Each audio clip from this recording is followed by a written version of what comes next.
Welcome to the Chasing Ebenezer Show. This is a show where we talk about stuff, play you some music, and encourage you to be creative.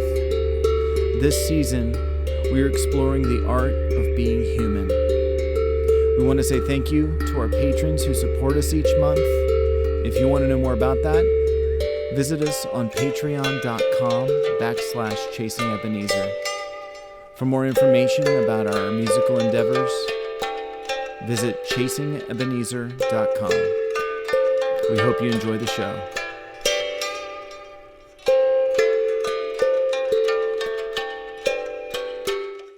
Well, hi everyone. Thanks Welcome. for tuning in this week to the Chasing Ebenezer Show. And I'm Heidi. This is Benjamin.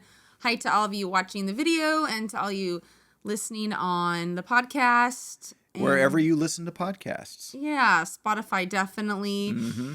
And we just want to say hi. Is this the Sixth episode of season 3? The Art of Being Human. Oh, wow. You sounded... I sound so pretentious when I say that. But that's okay. I agree that you did, but that's okay. So we're going to be talking about sleep today. So we'll do that a little bit later on. Oh, see. Maybe you can take a nap after you listen to this episode. If we make you fall asleep, yay, we helped you sleep. We've done our job. But we'll talk about that in a minute. But we just want to say thank you to all of our patrons. Yes. And a couple newer folks this year, Megan Goddard, Stefan and Carrie Keller. Thank you. And I'm really excited because we have new microphones. We do. And those are just the kind of things that having Your patrons... support does, yes. So if it sounds good, it's because of you. If it sounds bad, it's not because of you. It's because it's of just me. because of you mixing the sound or because my Exactly. voice is so erratic that it's very hard to mix my voice. So Yeah. I'm working on it. Yeah. And let's see what have we got? We got new microphones. Got new microphones. We got a new little processor that you can't see over here, but it's so I can record more than 2 things at one time. So Super when cool. we do our live performances and stuff for the show, it'll sound better. Just trust me, it'll sound better. I find that when I start explaining technology, people kind of get this, I'm pretending to be interested, but I have no idea what the heck you're saying kind of look on their face. So wake up. You probably just fell asleep. Yeah, that's what we're trying to do. Anyway, yes, thank you, patrons. So what are you excited about right now? Well, What are some things that yeah, like the microphones, obviously.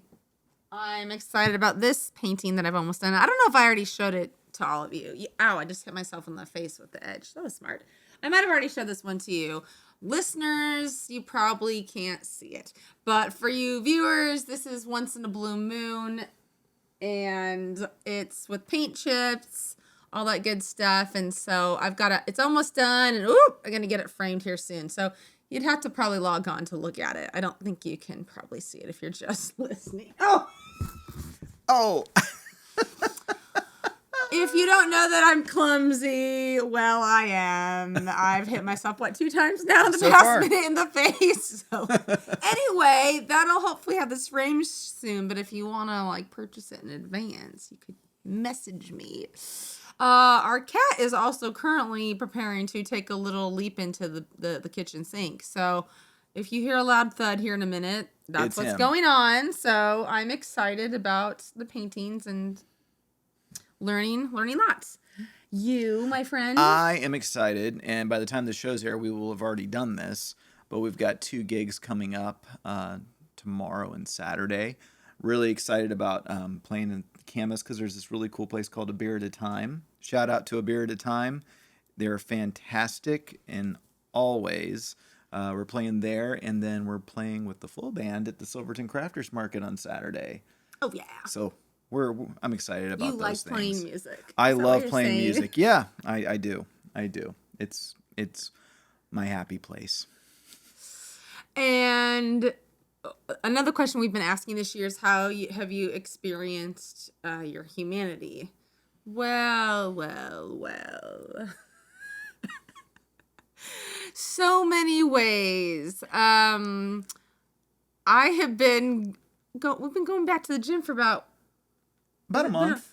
It's been about a month. Still can't get below this there's 2 pounds. I'm trying to get below a certain mark and I cannot get there. It must all be muscle that I've just replaced it with. So that's so frustrating. Those of you who like you're working out, you're trying to eat right, and then the scale just doesn't move. I know. A little frustrating. And I also have a huge vulnerability situation whenever I actually sell my art. Like, I want you to buy it. I desperately want people to buy it, but I care so much about it being perfect that I get really nervous, and it's like, oh, but what if they don't like it, or what if, did I charge too much, or maybe I should give it away for free, but I still like to eat food. And then you notice all of the flaws that no one else sees. Exactly. Or like I'll post it online, and then after I've sold it, I'll look back at the photo and think, oh my gosh, there was this mistake in it. So it's really, to which I usually reply, what? Like, what are you talking about? Where? What are you talking about? So anyway, those are just several of the ways areas, that you feel but your there's humanity. so many. I think I've just been realizing how much pride I have. Oh, I could have told you. I know that. you could have. I we think all do. I've been having these moments where I realize, like, the things that I judge other people for. Oh. I realize I do it. And it's usually from a place of feeling insecure, or like if we perform and I'm making a mistake or I'm not paying attention, I'll zero in on unfortunately I'll zero in on what you're doing, and that's so not okay. But I don't ever make mistakes. Yeah, I know. Tell me what that's like. I make so many mistakes. I think I've just had to be really honest with myself of, wow, I'm really trying to look like I have it all together, but to really own the fact that I don't, in ways that I wish I did. If that makes sense. Does that make sense? Sure. Okay. That makes sense. Cool. It's okay to be imperfect. It is. That's what this show's about. So let us know how you are experiencing your humanity and what you're learning. Yes. So maybe we should talk about... We should talk about sleep. I don't like to sleep. So I guess we'll talk about that. Sounds good.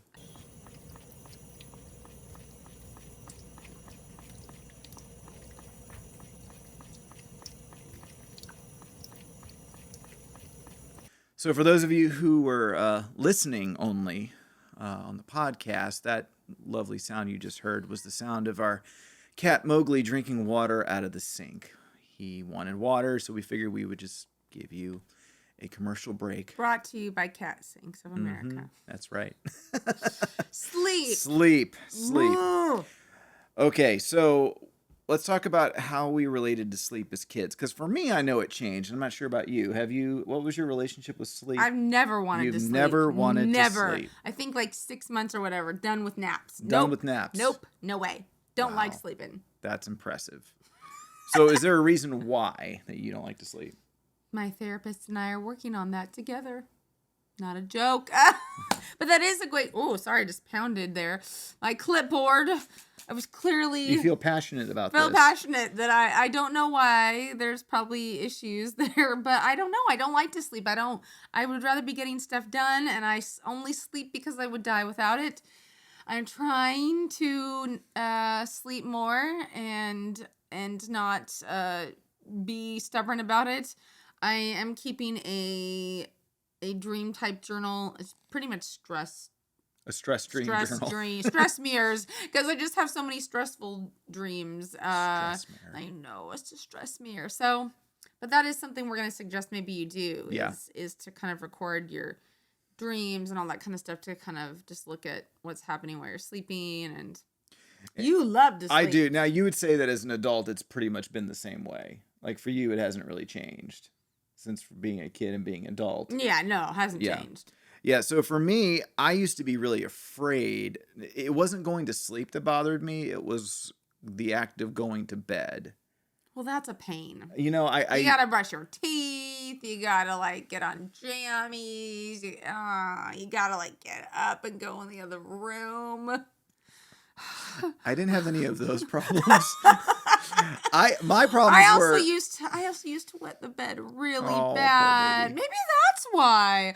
Maybe we're having a therapy epiphany right now. Therapy epiphany. Okay, I want to hear your story in a minute. But like, Yeah. okay, this is a very honest show. Oops, now I'm hitting the microphone. I'm just hitting everything. Okay, I used to wet the bed really bad up until like I think like in 6th grade, which is so embarrassing. It's so stressful. But I used to wet the bed so bad that I had to wear this device. Is it called a diaper? I don't know if there's a diaper, maybe, but it's very traumatizing. Okay, so I used to. Now you're making fun of me. I'm not. I just asked a question. I think it probably, you know what? Thinking it through, it probably was a diaper attached because it had this sensor in it. And you're looking at me like I'm nuts. I don't which think you're nuts. I am. No, you're not. I am. I'm just. And so the minute you would start peeing, it would like send the alarm off. It would like, woo! But here's the thing. I think I know why you have a hard time sleeping But now. here's the thing. I would sleep so soundly because that's the thing. When I do sleep, I do sleep You're pretty out. soundly. Yeah, I'm that's out. true. It wouldn't wake me up. It would wake my parents. Oh, no. So they would have to come and be like, wake up, you're peeing your pants and get me out of bed. Oh. And so, if you've ever wet your pants at your friend's house for a sleepover, it's very, very, very not fun. So why would you want to sleep when you're just going to wet your pants and wet the bed? Oh, man, maybe we just solved this spontaneously. I think we might have figured this out. So anyway, friends, I wasn't planning on sharing you my bedwetting stories, but there you go. Well, Why don't you share now? Since I we're divulged all this Since we're being honest, and you were so honest, I try to be honest. I'll go ahead and share my part. I really didn't like going to bed because usually I would watch, scary things. Or Love scary movies. I still to this day I do. Love. Alien, Jaws. I do like horror movies. I mean, I'm careful with what I watch, but Sort of. I do like that genre. And as a kid, The Wolf from the Never-Ending Story, I was terrified. Terrified of that. So going to bed, I would always be thinking, is there a wolf in my closet? Is there a shark? Because, as a kid, you don't think through science. Is there a shark that's going to eat me under my covers? I still sleep to this day. I usually will put a blanket over my head. I know you do that. And the reason I did was before I even saw the movie, my parents told me about gremlins and about this lady getting attacked by gremlins. And I'm thinking, well, if I cover my head, they won't see me. You still think there's going to be gremlins attack you in our bed? No, it's just how I train myself to sleep. It's so weird. But since we're being honest, I sucked my thumb until I was 11, and I couldn't sleep. 11. Yep. In public? Only around family. Okay. Until I was 11, and I just stopped. I think my parents probably said, "Okay, enough's enough." I had a blanket that I used. To suck? That was the thing it was associated with it. So wait. I can't. So you sucked the blanket, or you sucked your thumb? Thumb with an Afghan blanket. Those were my two. Okay. Those and then were my what happened soothies. to the blanket? They got rid of it. Oh, so you stopped. And then I stopped sucking my thumb. You're kind of like Linus. Kind of, yeah. I identify with that. So we've got bedwetter and thumb sucker. That's our code name. And I never understood as a kid in kindergarten why nap time was a thing, because I didn't want to take a nap in the middle of the day. Oh, as a kid you didn't, because you love naps. And then I became a teenager, and I'm like, this was wasted on kids. I think nap time should be mandatory at work. New perks at your job. Nap time. Make sure they have a nap time. It's a great idea. Policy. So, my relationship with sleep now has totally changed. I love sleeping. It's one of my favorite parts of the day, which might not be a good thing. I do keep a dream journal as part of something my groups that I'm working through. I'm keeping a dream journal as well. And yeah, sleep is kind of like, it's one of my favorite things. So We're different. Interesting. Yeah, so yeah, where do you fall in the sleep On the category sleep out spectrum. there? Yeah. And so see, if you're a bedwetter or a thumbsucker, you have found the show for you. You have found a home. So no shame there, No friends. shame No whatsoever. shames there. Oh. Oh. So, since this is a show that we're talking about the basics of our humanity, but also as that relates to creativity, how does sleep, do you think, relate to creativity? Well. Both getting sleep, lack thereof, dreams, all of the above. Well, my friend, I would say that when I don't sleep well, I'm not the best musical performer. How does it show up? That I make a lot of mistakes. Hmm. And I just feel like sluggish. Now, there are times though when I'm working on an art project or I'm writing and I'm like, I gotta keep going, so I'll stay up late. But it's like there's just good and bad sleep deprivation, maybe. Right. I don't know. But no, when I am tired, I'm too sluggish to even want to do anything. Mm-hmm. So that's not good. No, it's not a good thing. So I'm trying. Well, it's interesting you say something about sleep deprivation because it can be a good thing. Because as artists, we do like to censor ourselves. We have a filter with which we create sometimes. And I know for me that the more tired I am, for better or for worse, the less filtered I become. Oh, I see what You you're see what I saying. mean? Okay. And we have that filter sometimes for very good reasons because not everything you think should be said. Agreed. But sometimes you're more honest when you're sleep deprived. Yeah, that's true. So, and maybe sleep deprivation isn't the right word, like staying up, like I gotta keep working on this. I'm in a zone. Yeah. But then there's other times where it's like true sleep deprived, not good. So, yeah, that does make sense. But yeah, I think that sometimes great ideas too can come out of dreams. Oh, yeah. But if you're not sleeping, then you're not going to be dreaming. That's true. Wow, that was deep. Wow. We can just stop right now because No. So I do think that it is, it's interesting because there are so many great pieces of art that revolve around the idea of sleep, or being kind of in a different state. Like, for example, The Matrix. It's not dreaming, but yeah, when they're in the Matrix, they're in a different reality. Yeah. So science fiction things.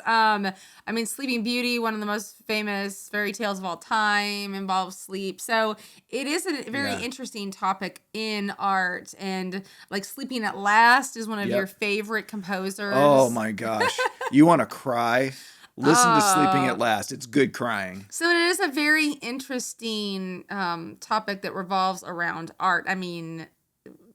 Lots of nursery rhymes, those kind of things do involve the idea of dreaming and sleeping. And so clearly dreaming is important to creativity, I think. I think it sometimes the brain, okay, has this ever happened? Like when I'm writing, I think it is, I will have, like, I can't figure it out, but when I go to sleep, I'll wake up and know, oh, that's exactly what I need to do to this character or to this situation. So sometimes just sleeping can help the brain, I think, reset. Resets it. Yeah, that's good. But versus if I sat there for 3 hours trying to figure out the plot thing, I would just go crazy, but reset. So it's almost like it serves two purposes, the sleeping as it relates to creativity. The idea that, one, your dream world is an alternate, I don't want to call it reality, but like it's a different world. In some ways, when you go to sleep, you're in a different world. An altered state. Yeah. That can be grounds for a lot of creative imagery, ideas, stories, all kinds of stuff.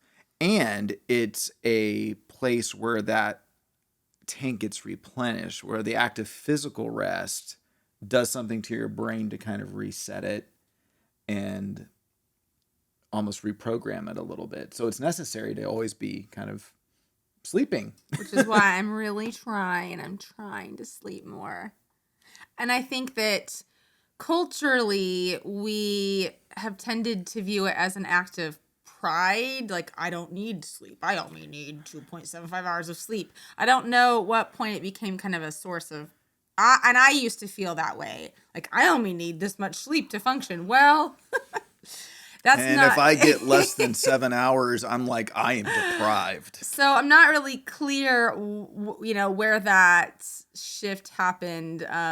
Because, there's been lots of research and other things about sleeping in the past was, I think, revered much more maybe than it has been. And now we're in this state of, we need sleep meds. We need sleep labs. We're having like the problem of often we're not getting enough sleep. So, well, our culture values so much productivity. Right.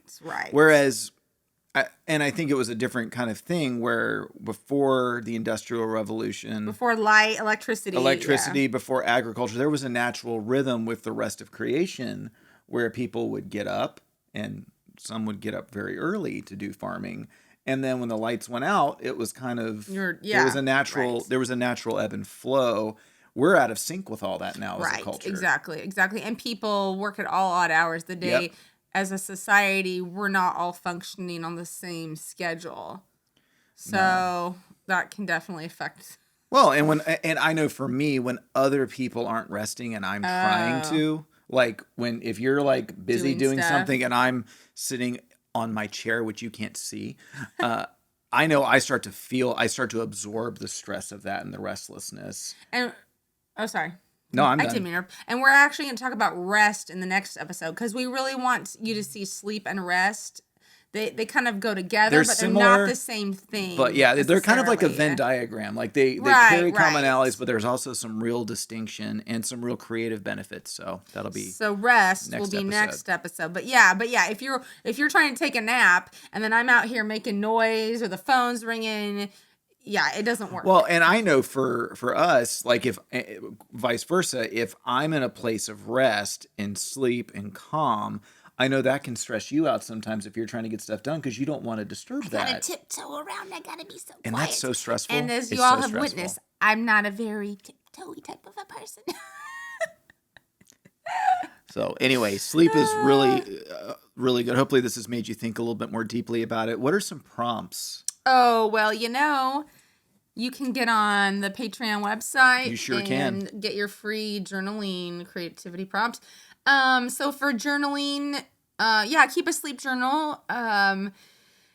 Because I know that if I don't think about my dreams like right away, I can just forget that I dreamed. And then maybe journal through what your attitude was about sleep or your family's attitude growing up. How has it changed? Creative prompts, draw maybe an image from one of your dreams or create something based on that. And then we're going to play for you. I'm going to play for you. Can't talk. I'm going to play Tchaikovsky's Sleeping Beauty Waltz. And so maybe you could use that song as an art prompt. Maybe you could dance a little bit. Dance to it. And so that's just one of the couple ideas. Did you have any other ideas? No, but what I was going to say, talking about writing something based on your dreams, one of the poems that we released to our patrons was about the old man. I don't know if you remember this. It was a couple months ago. I think that so, was yes. I wrote that based on a dream that I had. Okay, cool. So I might post that a little later in the week on Facebook or something, just so people who didn't get a chance to see it can see it. Anything else? I think I've talked long enough. Yeah, I think I have too. And so now it's time for you to play some music. Yes, and silly me, I thought that Sleeping Beauty is the very first movie I remember ever seeing in the movie theater. Oh, wow. Loved it. My dad took me. I think we went to see it 2 times. This would have been in the 80s when it was put out in the theaters. And I didn't realize till like a month or 2 ago that Tchaikovsky wrote the song. Yeah. I think Disney put the words in, but yeah, silly me. I just didn't realize that the song itself is from one of his creations. So I lost my train of thought. So you're going to play that. I'm going to play it, and then probably should get some sleep here soon. All right. Hopefully you will take a nap after watching this, and Well, wake up if you've fallen asleep. That's right. All right. We'll see you next week. Goodbye, you humans. Bye.